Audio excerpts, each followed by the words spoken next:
Hello guys, welcome back to my channel. मेरा नाम है गौतम और आप देख रहे हैं मी डूइंग कोड। दोस्तों, आज मैं आपको बताने वाला हूँ कि हम एडवांस ऑथेंटिकेशन जेंगो फ्रेमवर्क में कैसे कर सकते हैं। तो आज का वीडियो उसके बारे में रहेगा।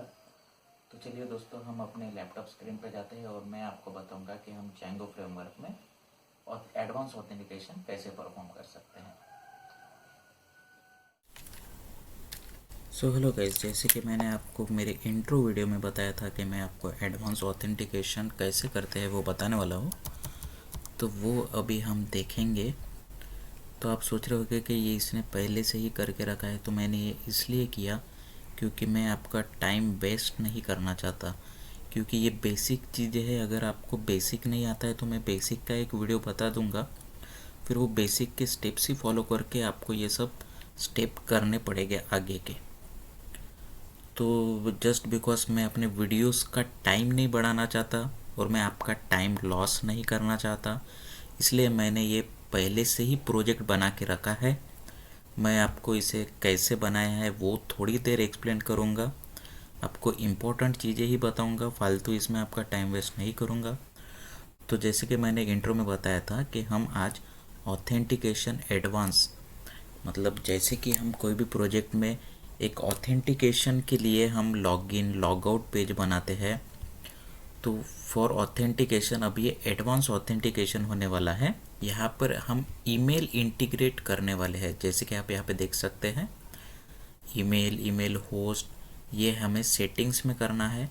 फिर इसके बाद ये होने वाला है कि हमें जब भी हम लॉगिन करेंगे तो हमें जेंगो की तरफ से कंफर्मेशन मेल जाने वाला है। जैसे कि हमें एडवांस ऑथेंटिकेशन में आता है, कोई भी ऐप के थ्रू जब हम लॉगिन करते हैं या किसी भी वेबसाइट पे करते हैं, तो वैसे ही हमें इस ऐप में, इस प्रोजेक्ट में हमें मेल आने वाला है। तो उसके लिए मैं आपको सबसे पहली स्टेप बता देता हूँ। जैसे कि आप जानते होंगे, हम जब भी कोई नया प्रोजेक्ट स्टार्ट करते हैं वीएस कोड में या फिर पाइथन में, तो हमें सबसे पहले टर्मिनल में कमांड लिखनी पड़ती है। और अगर आपको वो कमांड नहीं पता है तो आपको बेसिक वीडियो देखना बहुत ज़रूरी है। वो कमांड है, सबसे पहले हमें प्रोजेक्ट स्टार्ट करना पड़ता है, प्रोजेक्ट बनाना पड़ता है, और उससे भी पहले हमें जेंगो को इंस्टॉल करना पड़ता है। तो सबसे पहले हमारी कमांड रहने वाली है पिप इंस्टॉल जेंगो। फिर हमें एंटर करना है। एंटर करने के बाद मेरी इसमें ऑलरेडी इंस्टॉल है तो रिक्वायरमेंट ऑलरेडी सेटिस्फाई बोल रहा है। अगर आप फर्स्ट टाइम बना रहे हैं तो आप इसमें ये पूरा इंस्टॉल हो जाएगा जेंगो। तो उसके बाद में हमें क्या करना है, हमें किसी भी नाम से, जैसे कि अभी ये एडवांस ऑथेंटिकेशन का प्रोजेक्ट है तो उसमें मैंने एडवांस ऑथ के नाम से प्रोजेक्ट का नाम लिखा है। तो आप ऐसे कोई भी नेम दे सकते हैं। उसके लिए हमें टर्मिनल में एक कमांड लिखनी पड़ेगी। उसके लिए कमांड है manage.py स्टार्ट प्रोजेक्ट, और उसके साथ हमें प्रोजेक्ट का नाम लिखना है। अब मैं यहाँ पे सिर्फ manage.py क्यों लिख रहा हूँ, क्योंकि मेरा जो सिस्टम है उसमें अगर मैं py manage.py ऐसा लिखता हूँ तो ये सपोर्ट नहीं करता है। तो manage.py भी हम लिख सकते हैं। तो manage.py स्टार्ट प्रोजेक्ट, उसके साथ हमें क्या लिखना है, प्रोजेक्ट का नाम, प्रोजेक्ट 1। उसके बाद हमें एंटर करना है। अभी मैं यहाँ पे एंटर नहीं करूँगा। तो प्रोजेक्ट बनाने के लिए हमें यहाँ पर यानी कि टर्मिनल में हमें कमांड लिखने पड़ेंगे, जो कि है जेंगो -admin स्टार्ट प्रोजेक्ट, और उसके साथ हमें प्रोजेक्ट का नाम कोई भी आप लिख सकते हैं। उसके बाद में हमें एंटर करना है। एंटर करने के बाद आपके प्रोजेक्ट का एक फ़ोल्डर तैयार हो जाएगा। फिर उस फोल्डर के अंदर हमें cd करना है। cd करके वो जो प्रोजेक्ट का नाम लिखा था XYZ, ये करके हमें उस डायरेक्टरी में जाना पड़ेगा। अभी मैं आपको पूरा करके नहीं दिखाऊंगा क्योंकि उसमें आपका टाइम भी बहुत चला जाएगा, और उसके लिए मैंने बेसिक वीडियो बनाया है एक ऑलरेडी, और मैं आपको इसकी पूरी स्टेप्स भी बता दूंगा जो देख के आप इजीली कर सकते हैं। मैं चाहे तो आपको पूरा डिटेल में भी बता सकता हूँ, लेकिन उसमें आपका टाइम बहुत वेस्ट होने वाला है। वेस्ट ही कहूँगा, क्योंकि अगर आप बिगनर है तो आपको ज़रूर ये बाकी के स्टेप्स आते ही होंगे। तो मैं आपको इसके लिए नोटपैड में भी एक टिप बता देता हूँ, और मेरा एक वीडियो भी है, वहाँ पे भी आप देख सकते हैं। तो ये कुछ बेसिक स्टेप्स होते हैं, जैसे कि सबसे पहले पिप इंस्टॉल जेंगो। यहाँ पे हमें पिप इंस्टॉल जेंगो टर्मिनल में लिखना है। फिर उसके बाद में स्टार्ट प्रोजेक्ट के लिए हमें ये कमांड लिखनी पड़ेगी। फिर डायरेक्टरी चेंज करके हमारे करंट प्रोजेक्ट का नाम, उसके बाद में हमें ऐप बनाने के लिए manage.py क्रिएट ऐप नाम से फिर ऐप हम हमारी बनाएंगे। उसके बाद में फिफ्थ स्टेप रहती है सेटिंग में रजिस्टर करना। तो आपने जब यहाँ पे आप आपकी ऐप भी बना लोगे, और आपको याद रखना है कि जेंगो में एक प्रोजेक्ट और मिनिमम एक ऐप तो भी चाहिए ही। तो उसके बाद में हमें सेटिंग में ये रजिस्टर करना पड़ता है, जैसे कि इंस्टॉल ऐप।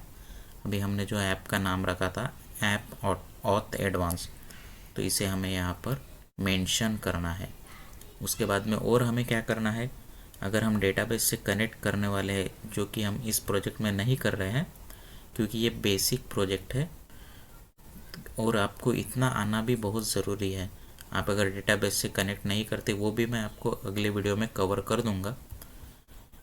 अभी हम तो फिलहाल इसी पे फोकस करेंगे, ऑथेंटिकेट एडवांस ऑथेंटिकेशन पे। ओके, तो इसके बाद में जैसे कि आप देख सकते हैं, एडवांस ऑथेंटिकेशन में हमें ये सारी कमांड्स लिखनी ही पड़ेगी। ये आपको इसके डॉक्यूमेंटेशन में भी मिल जाएगा।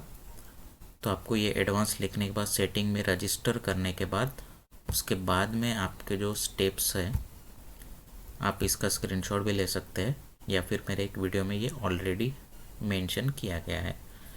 तो उसके बाद में आपको व्यूज़ में बाकी कोई कमांड्स लिखनी पड़ती है। ये कमांड ही, ये तो बेसिक कमांड होगी, मैं आपको अभी दिखाऊंगा। उसके बाद आपको व्यूज़ में मेंशन करना पड़ता है, आपको यूआरएल फाइल बनानी पड़ती है, प्रोजेक्ट की यूआरएल फाइल बनानी पड़ती है। तो जैसे कि आपने देखा, सेटिंग में हमने ऐप को रजिस्टर कर लिया है। उसके बाद में हमें यूआरएल्स में जाना है। फिर यूआरएल में जाने के बाद हमें ये इंक्लूड कमांड देनी है। ये तो ऑलरेडी आपके यहाँ पे मेंशन रहता है। हमें एक पाथ बनाना है, और वो पाथ में हम हमारे जो ऐप है वहाँ का यूआरएल इंक्लूड करने वाले हैं। तो उसके लिए हमें django.urls.config में से इंक्लूड को इंपोर्ट करना है, और हमें नया पाथ देकर, यहाँ पे आप कोई भी आपके पाथ का नाम दे सकते हैं। मैंने ऑथ नाम दिया है, तो ऑथ नाम में हमें ऐप की यूआरएल्स को मेंशन करना है कि ऑथ की URL app auth advance dot URLs में है। अब ऐप ऑथ एडवांस यूआरएल्स कहाँ पे है, ये हमारे ऐप लेवल पे है, और आपको यहाँ पर यूआरएल्स नहीं मिलने वाला है। तो उसके लिए आपके यहाँ पे आपको राइट क्लिक करना है, और आपको यहाँ पर एक पाइथन की यूआरएल्स नाम की न्यू फाइल बनानी है, जैसे कि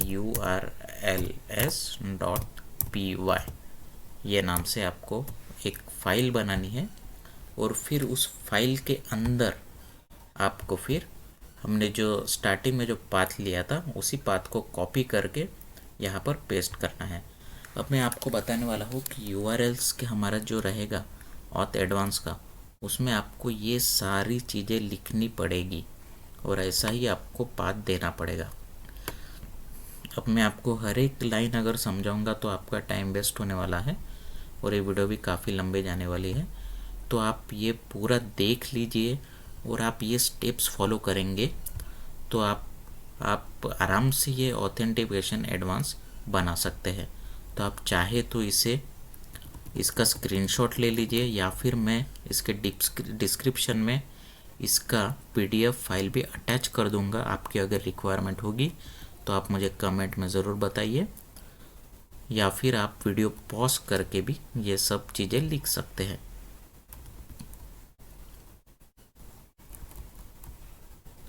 तो जैसे कि आप देख सकते हैं, आपको ऐप का जो यूआरएल है उसमें ये सारे पाथ मेंशन करने पड़ेंगे। अब इस पाथ में कौन से पाथ्स है, एक तो हमारा होम हो गया, जहाँ पे हमें होम देखने वाला है। उसके बाद में हमें लॉगिन का बनाना है, फिर लॉगआउट का बनाना है, और रजिस्टर उसके बाद में हम यहाँ पर पासवर्ड भी चेंज कर सकते हैं, पासवर्ड रीसेट भी कर सकते हैं और यहाँ पर रीसेट डन भी कर सकते हैं। और हम डायरेक्टली यहाँ पर एक टोकन का भी हमने फीचर दिया है। तो आपको ये जब प्रोजेक्ट कंप्लीट हो जाएगा या फिर मैं आपको अभी थोड़ी देर आगे बताने वाला हूँ कि ये कैसे होने वाला है। तो फिलहाल के लिए आपको आपका ज़्यादा टाइम वेस्ट ना हो इसलिए ये पूरा एक्सप्लेन नहीं करूँगा, क्योंकि ये एक्सप्लेन अगर मैं करूँगा और इसमें एक्सप्लेन करने वाला भी उतना पार्ट नहीं है, आपको बस ये पूरा मेंशन करना पड़ेगा आपके ऐप्स के यूआरएल में।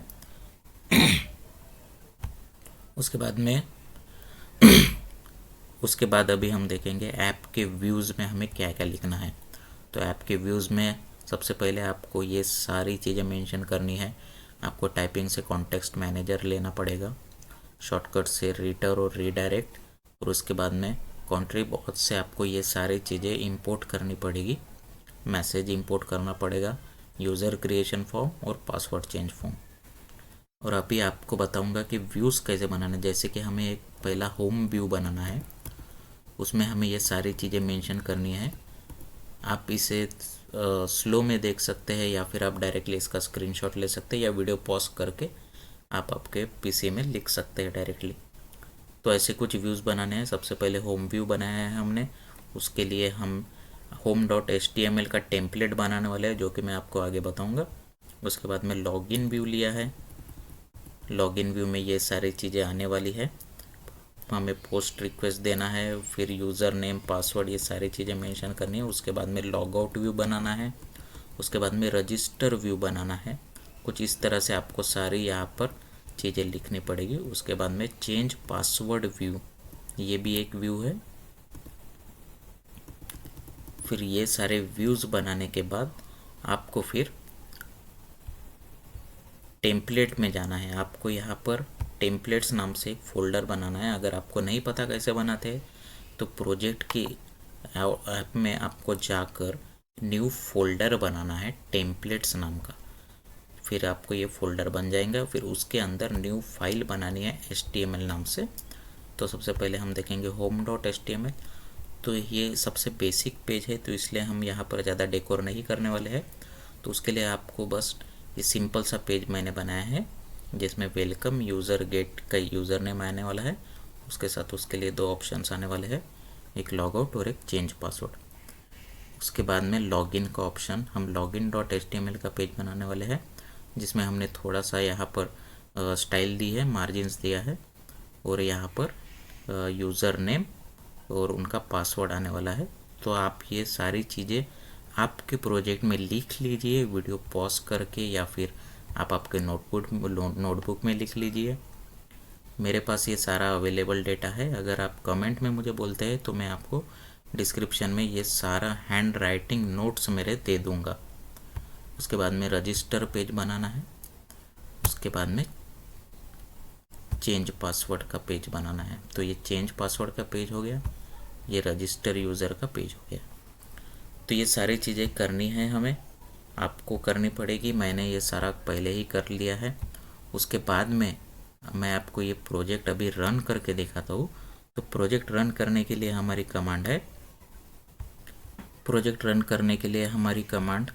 जैसे कि मैंने आपको बताया manage.py run server। हमें ये कमांड यहाँ पर लिखनी पड़ेगी।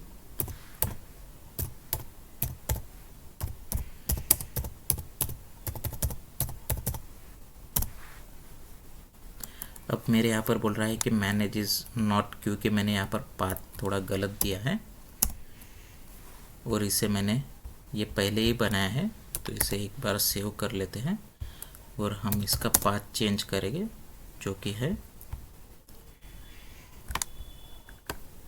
Project PROJECT।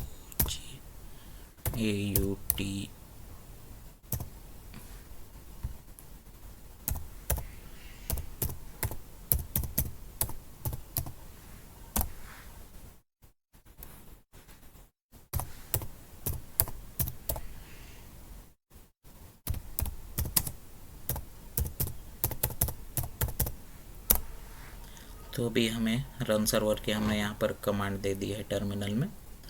और अब जैसे कि आप देख सकते हैं यहाँ पे हमें एक लिंक मिल गई है। उस लिंक को क्लिक करने के बाद हमारा प्रोजेक्ट रन हो जाएगा, हमारे ब्राउज़र में खुल जाएगा। तो अभी आप देखेंगे कि हमारा ये पूरा प्रोजेक्ट कैसे काम कर रहा है। तो जैसे कि आप देख सकते हैं यहाँ पे हमें एक एडमिन और एक ऑथ का ऑप्शन मिला है। तो ये जो हमने पाथ दिया था ऑथ का, हमें उस पाथ में जाना है। तो जैसे कि आप देख सकते हैं यहाँ पे लॉगिन का ऑप्शन आया है और लॉग एंटर पासवर्ड का आया है। हमें यूज़र नेम और पासवर्ड लिख के फिर इसे लॉगिन करना है, या इससे पहले अगर आप न्यू यूज़र है तो आपको न्यू यूज़र रजिस्ट्रेशन पे क्लिक करना है। यहाँ पे यूज़र पासवर्ड कंफर्म करना है।